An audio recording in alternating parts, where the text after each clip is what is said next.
Hi friends, എല്ലാവർക്കും എൻ്റെ പുതിയൊരു വീഡിയോയിലേക്ക് സ്വാഗതം. ഇത് ഗംഗാ പ്രവീൺ. അപ്പോൾ എങ്ങനെയുണ്ടായിരുന്നു എല്ലാവരുടെ ഓണമൊക്കെ? എൻ്റെ ഓണം വളരെ നന്നായിരുന്നു. വളരെ പ്രത്യേകതയുള്ളൊരു ഓണമായിരുന്നു കേട്ടോ ഇപ്രാവശ്യം. അപ്പോൾ ഞാൻ മുമ്പൊരു വീഡിയോയിൽ പറഞ്ഞിട്ടുണ്ടായിരുന്നു ഞങ്ങളെല്ലാവരും ചേർന്നിട്ട് ഒരു ഓണപ്പരിപാടി നടത്തുന്നതിനെക്കുറിച്ച്. അപ്പോൾ ഇന്ന് ആ ഓണപ്പരിപാടി നടത്തുന്ന ദിവസമാണ് കേട്ടോ. ഞങ്ങളെല്ലാവരും ഭയങ്കര ഹാപ്പി ആയിട്ടിരിക്കുന്നൊരു സമയമാണ്. അപ്പം ഞങ്ങളെല്ലാവരും പ്ലാൻ ചെയ്ത പോലെ ഒരേപോലെ ബ്ലൗസൊക്കെ ഇട്ട് സെറ്റ് സാരിയൊക്കെ ഉടുത്ത് ഞങ്ങൾ നല്ല മലയാളി മങ്കുകളായിട്ട് ഒരുങ്ങി നിൽക്കുകയാണ് കേട്ടോ. എല്ലാവരും ഭയങ്കര എക്സൈറ്റ്മെൻറ്റിലാണ് കേട്ടോ. അതൊക്കെ ഞങ്ങളുടെ മുഖം കാണുമ്പോൾ തന്നെ നിങ്ങൾക്ക് മനസ്സിലാകും എത്രത്തോളം സന്തോഷത്തോടെയാണ് ഞങ്ങളിപ്പോൾ ഉള്ളതെന്ന്. ഇങ്ങനെ ഒരു ഓണപരിപാടി നടത്താൻ ഒരുപാട് പേരുടെ സപ്പോർട്ട് ഉണ്ടായിരുന്നു കേട്ടോ. ഒരു വാട്സപ്പ് ഗ്രൂപ്പിൽ സ്റ്റാർട്ട് ചെയ്തിട്ട് ഇങ്ങനെ ഒരു പരിപാടി ഇവിടെ വരെ എത്തിച്ചതിനുള്ള എല്ലാ ക്രെഡിറ്റും എല്ലാവർക്കും ഒരുപോലെയാണ് കേട്ടോ. കാരണം എല്ലാവരും ഇതിൻ്റെ പിന്നിൽ ഒരുപാട് സപ്പോർട്ട് ചെയ്തിട്ടുണ്ട്. ഇപ്പം നമ്മുടെ കൂടെ ഈ ഓണം ആഘോഷിക്കാൻ പറ്റാതെ വിദേശത്തുള്ളവരുൾപ്പെടെ നമ്മുടെ കൂടെ ഈ ഓണാഘോഷ പരിപാടിയിൽ വീഡിയോ കോൾ ചെയ്തിട്ടാണെങ്കിലും ഒക്കെ ഒപ്പം ഉണ്ടായിരുന്നു കേട്ടോ. അപ്പോൾ അത് ഇവിടെ പാട്ടും ഡാൻസും ഒക്കെ തുടങ്ങിയിട്ടുണ്ടായിരുന്നു. ആദ്യം ശ്രീകുട്ടിക്ക് കുറച്ച് നാളൊക്കെ ആയിട്ട് നാണിച്ച് നിന്നിട്ടുണ്ടെങ്കിലും അവൾക്കൊരു കമ്പനിക്കായിട്ട് നന്ദ ചേച്ചി കൂടിയപ്പോൾ അവളെന്തേ കളിക്കാൻ കൂടിയിട്ടുണ്ട് കേട്ടോ. അപ്പോൾ ആൾ ഉഷാറായി. അപ്പം ഞങ്ങളുടെ എഴുത്തിയമ്മയും മിന്നൂട്ടിയൊക്കെ പാട്ടൊക്കെ പാടിയിട്ടുണ്ടായിരുന്നു. പക്ഷേ അതിൻ്റെ ഒന്നും വീഡിയോസ് എൻ്റെ കയ്യിൽ കിട്ടിയില്ല കേട്ടോ. അപ്പോൾ കിട്ടിയ കുറച്ച് വീഡിയോസൊക്കെ വെച്ചിട്ട് ഞാൻ ഈ വ്ളോഗ് ചെയ്യാം. അപ്പോൾ അതെ, ഞങ്ങളുടെ കുഞ്ഞിപ്പെണ്ണ് ഇവിടെ ഉണ്ട് കേട്ടോ. അപ്പോൾ എൻ്റെ എല്ലാ വീഡിയോസിലും കുഞ്ഞിപ്പെണ്ണ് മസ്റ്റാണ് കേട്ടോ. ഇപ്പോൾ മിക്ക വീഡിയോസിലും കുഞ്ഞിപ്പെണ്ണ് ഉണ്ടാവാറുണ്ട്. അപ്പോൾ എല്ലാവരും ഒപ്പം പോരെ, നമുക്ക് എല്ലാവരും ഒന്ന് കണ്ടിട്ട് വരാം. അച്ചുകുട്ട വീഡിയോ എടുക്കട്ടെ എന്ന് പറഞ്ഞപ്പോൾ ചിരിച്ചിട്ടുള്ള നിപ്പാണേ ഇത്.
ഭക്ഷണം കഴിച്ച മയക്കത്തിൽ എല്ലാവരും വീട്ടിൽ പോയത് പരിപാടി ആരംഭിക്കുന്നതേ ഉള്ളൂ. മുഖം കണ്ട അറിയാം, അത് വേണ്ട, നമുക്ക് ആഘോഷിക്കല. ഇപ്പം ഈ മൈക്കിൽ കൂടി വിളിച്ചു പറഞ്ഞത് എൻ്റെ അനിയനാണ് കേട്ടോ.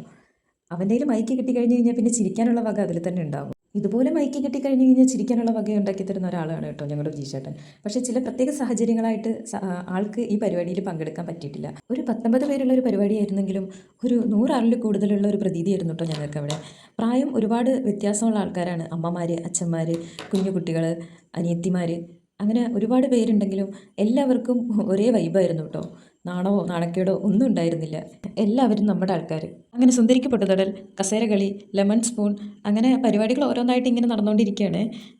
അതിൻ്റെ ഇടയ്ക്ക് എനിക്കൊന്ന് വീട്ടിൽ പോകേണ്ടി വന്നു. അമ്മയും അച്ഛനും വീട്ടിൽ വന്നതുകൊണ്ട്, ആലപ്പുഴയിൽ നിന്ന് വീട്ടിലേക്ക് വന്നതുകൊണ്ട് എനിക്ക് അങ്ങോട്ടൊന്ന് പോയി വരേണ്ടി വന്നു കേട്ടോ. അപ്പോൾ വന്നപ്പോഴേക്കും ഒരു റൗണ്ട് കസേരകളി കഴിഞ്ഞിട്ടുണ്ടായിരുന്നേ. അപ്പോൾ ഞാൻ ഇവരുടെ ഒപ്പമാണ് കസേരകളിക്ക് നിന്നിരുന്നത്.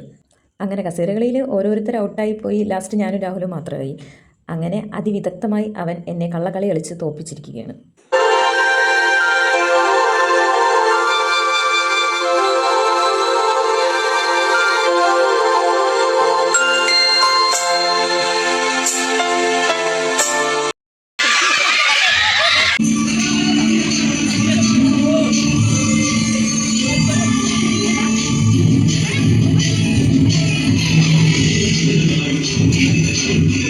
പിന്നെ ഉറിയടി മത്സരമായിരുന്നു.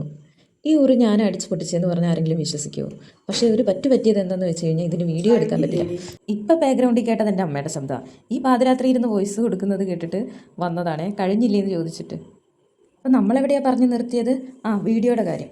ആ സമയത്ത് എന്താ വീഡിയോ എടുക്കാൻ പറ്റാതിരുന്നതെന്ന് വെച്ചാൽ ആ കറക്റ്റ് സമയത്ത് തന്നെയാണ് ദുബായിൽ നിന്ന് എൻ്റെ ഏട്ടൻ വിളിച്ചത്. അങ്ങനെ ഞാൻ ഉറി അടിച്ച് പൊട്ടിക്കുന്നത് ആര് കണ്ടില്ലെങ്കിലും ഏട്ടൻ കറക്റ്റായിട്ട് വീഡിയോ കോളിൽ കണ്ടിട്ടോ. അങ്ങനെ വീഡിയോയിലുള്ളതും ഇല്ലാത്തതും ആയിട്ടുള്ള പരിപാടികളൊക്കെ കഴിഞ്ഞു. ഇനി ഞങ്ങളുടെ നൃത്യങ്ങളാണ് കേട്ടോ. അപ്പോൾ ഇത്രയൊന്നും അല്ല കേട്ടോ ഞങ്ങളുടെ ഓണാഘോഷ പരിപാടികൾ. കുറേ വീഡിയോസ് മിസ്സായിട്ടുണ്ട്. അങ്ങനെ ഇപ്രാവശ്യത്തെ ഓണപരിപാടി അടിപൊളിയായിട്ടുണ്ടായിരുന്നു. ഇനി അടുത്ത വർഷവും ഇതിനേക്കാൾ ഗംഭീരമാക്കണം എന്നാണ് ഞങ്ങൾ വിചാരിക്കുന്നത്. അടുത്ത വർഷത്തേക്കായിട്ട് കുറച്ച് പ്ലാനുകളൊക്കെ ഞങ്ങൾ മനസ്സിൽ കരുതിയിട്ടുണ്ട്. അതുപോലെയൊക്കെ നടക്കാനായിട്ട് ആത്മാർത്ഥമായിട്ട് ആഗ്രഹിക്കാം നമുക്ക്. അപ്പോൾ ഇന്നത്തെ എൻ്റെ വീഡിയോ ഇത്രയേ ഉള്ളൂ. വീഡിയോ ഇഷ്ടമായാൽ ലൈക്ക്, കമൻറ്റ്, ഷെയർ, സബ്സ്ക്രൈബ് ചെയ്യാൻ മറക്കരുതേ.